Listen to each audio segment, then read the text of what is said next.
और ये चर्चा इसलिए हो रही है क्योंकि हाल में ही जो युद्ध हुआ वो एक सूचना का युद्ध था। एक प्रकार से हम पड़ोसी देश और दुनिया भर को सच्चाई की सूचना देना चाहते थे और कुछ ऐसे ताकत थे, ऐसे शक्तियां थी जो भ्रम का सूचना सारे देश में, सारे दुनिया में फैला रहे थे। और इसीलिए इस चर्चा का विशेष मांग ये है कि आज सच्चाई सदन में आनी चाहिए, सच्चाई पहलगाम की आनी चाहिए, सच्चाई ऑपरेशन सिंदूर की आनी चाहिए, सच्चाई विदेश नीति की आनी चाहिए।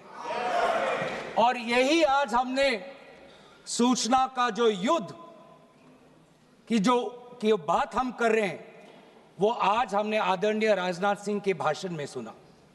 बहुत से सूचनाएं दी उन्होंने, बहुत से जानकारी दी, लेकिन रक्षा मंत्री होने के नाते ये नहीं कहा कि पहलगाम में दहशतगर्द कैसे आए, ये नहीं कहा कि बेसारन में जहां पर 1000 लोग जाते हैं, खुशियां मनाते हैं, कैसे 5 दहशतगर्द वहां पर जाकर 26 लोगों की गोलियों से छलनी करते हैं। ये बात, ये सूचना रक्षा मंत्री ने नहीं दी।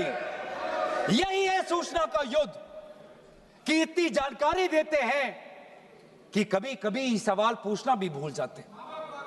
और आज ये है हमारे विपक्ष का कर्तव्य कि हम सवाल पूछेंगे देश हित में, राष्ट्र हित में।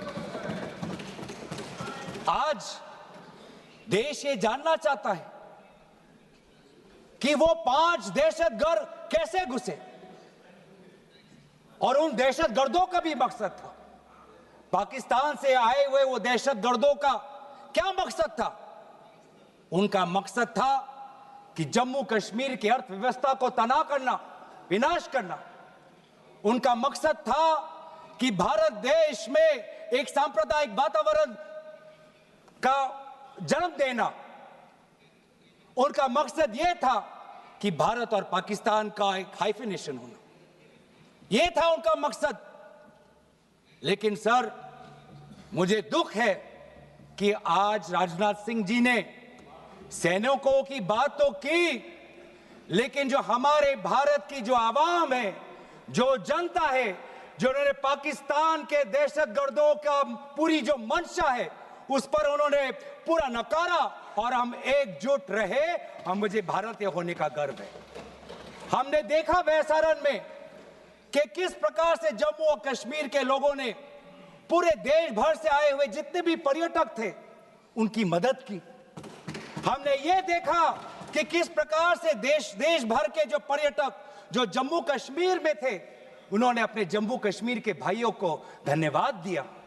हमने ये भी देखा कि कैसी एक विधवा हिमांशी नरवाल ने कहा कि मैं नहीं चाहती कि मेरे जो पति जिसको लेके आज राजनीति हो रही है उसके शव पर देश में हिंदू मुसलमान की राजनीति हो, मैं नहीं चाहती। यह है हमारी देश की संस्कृति और यह था मंशा पाकिस्तान का। और मैं ये भी गर्व महसूस करता हूं कि सारे विपक्षी राजनीति दल, हम सब एकजुट होकर, राहुल गांधी जी ने एक साफ साफ कहा कि हम सरकार के साथ हैं और सरकार को पाकिस्तान को एक ठोस मजबूत कदम देना ही पड़ेगा। लेकिन देश ये भी जानना चाहता है, वे 26 लोग जो जिनके परिवारों में आज कोई गुजर गया, वे ये भी जानना चाहता है कि 100 दिन गुजर गए और वे 5 दहशतगर्दियों को ये सरकार पकड़ नहीं पाई।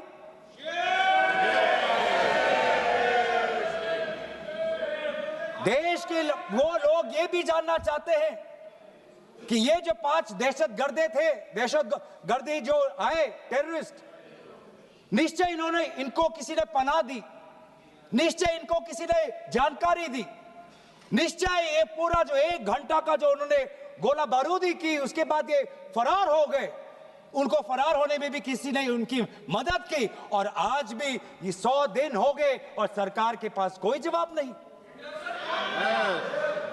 आज आपके पास ड्रोन है, आपके पास पेगासस है, आपके पास सैटेलाइट है, वहां पे सीआरपीएफ है, वहां पे बीएसएफ है, वहां पे सीआईएसएफ है, वहां पे आदरणीय गृह मंत्री कुछ दिन पहले ही गए थे पूरा रिव्यू लेने के लिए, और आप किसी को पकड़ नहीं पाए।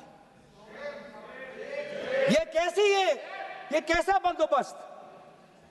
आपने कहा कि आर्टिकल 370 के चले जाने के बाद जम्मू कश्मीर सेफ है, जम्मू कश्मीर में आइए, लोग आए, लोगों ने अपने आप को सुरक्षित महसूस किया, लेकिन बेसारन में देखा कि कितने वो निहत्थे थे, कितने वो असहाय थे कि लगभग 1 घंटा लगा एक एम्बुलेंस उनके पास पहुंचने के लिए। पुलिस पर अगर आर्मी भी आई तो चल के आई।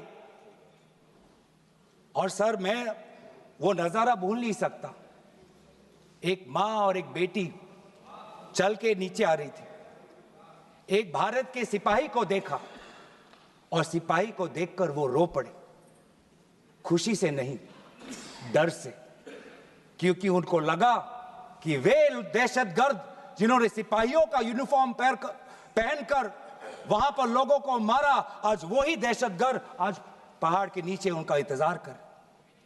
उस भारत के सिपाही को कहना पड़ा कि मैं भारतीय हूं, तुम डरो मत, मैं भारतीय हूं, तुम सेफ हो, सुरक्षित हो। ऐसा दहशत उन्होंने महसूस किया। इस दहशत के ऊपर, इस डर के ऊपर आदरणीय राजनाथ सिंह एक शब्द तो कहते, आप एक शब्द तो कहते, ये आपकी भी जिम्मेवारी है राजनाथ जी, ये आपकी भी जिम्मेवारी है, रक्षा मंत्रालय का भी जिम्मेवारी है। बार बार हम ये देख रहे हैं सर कि आदरणीय गृह मंत्री जाते हैं, कहते हैं कि बहुत अच्छा बंदोबस्त हो गया है, टेररिज्म के हमने उनकी रीढ़ की हड्डी तोड़ दी, तब भी उरी होता है, तब भी बालाकोट, तब भी पुलवामा होता है, तब भी पहलगाम होता है। अंत में जाके जिम्मेवारी कौन लेता है? जम्मू कश्मीर के लेफ्टिनेंट गवर्नर नहीं। अगर जिम्मेवारी किसको लेनी पड़ेगी तो आदरणीय गृह मंत्री आपको लेनी पड़ेगी, नैतिक जिम्मेवारी आपको लेनी पड़ेगी।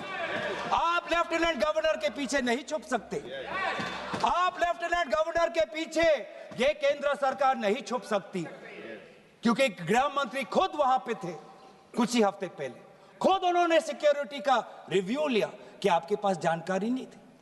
और सर, ये सरकार इतनी कमजोर, ये सरकार इतनी बुज़दिल कि आज उन्होंने इस सर में, क्योंकि उन्होंने अगर इसका किसी का दोष दिया तो टूर ऑपरेटर्स को दोष दिया कि टूर ऑपरेटर्स बिना अनुमति के द्वारा, बिना लाइसेंसेस के द्वारा लोगों को बेसहारा ले जा रहे, हमें तो पता ही नहीं था। ये है इनका कारण, ये बताना चाहते हैं।